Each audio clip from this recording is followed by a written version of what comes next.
是真的还是假的？什么机器人呢？它最早出现于上世纪30年代，是战争中的男兵解决生理需求的工具。战争结束后，充气娃娃却并没有消失，而是越来越普遍地出现在我们的生活当中。随着科技的发展，充气娃娃的质量也越来越好，甚至能以假乱真。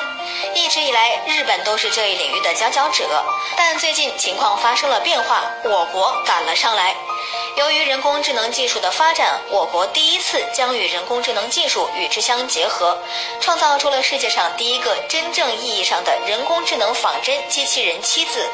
它不仅拥有传统充气娃娃精致的外形，还能与人进行聊天沟通，甚至帮忙做家务，这对广大宅男来说简直是太好的福音了。这种新型的人工智能模拟妻子，每一个都有顶尖的设计师亲手设计，每一个五官都是独一无二的，购买者甚至还能根据自己的喜好进行定制。这款新型人工智能模拟妻子外表高度模拟了人体的肌肤，甚至在温度上都与人体的温度大致吻合。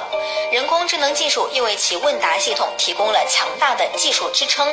其体内安装的软件可以帮助它接收顾客的问题，并模拟人类复杂的动作、面部表情以及情绪，做出完美的应答。顾客需要的时候，该人工智能模拟妻子还能通过魅惑的声音以及相应的肢体动作来取悦顾客，满足顾客的需求。更神奇的是，该款人工智能模拟妻子还在不断的升级开发，专家致力于让它的眼睛跟随顾客移动，并听从顾客指令去完成行为，这样这款人工智能模拟妻子就能帮你端茶倒水做家务了。那么这样的人工智能模拟妻子也不再仅仅是一个满足生理需求的工具，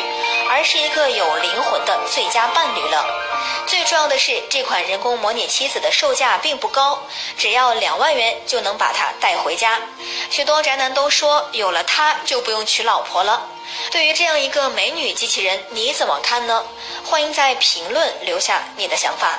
好了，今天的视频就到这里。如果你喜欢我们的视频，请为我们点赞并分享。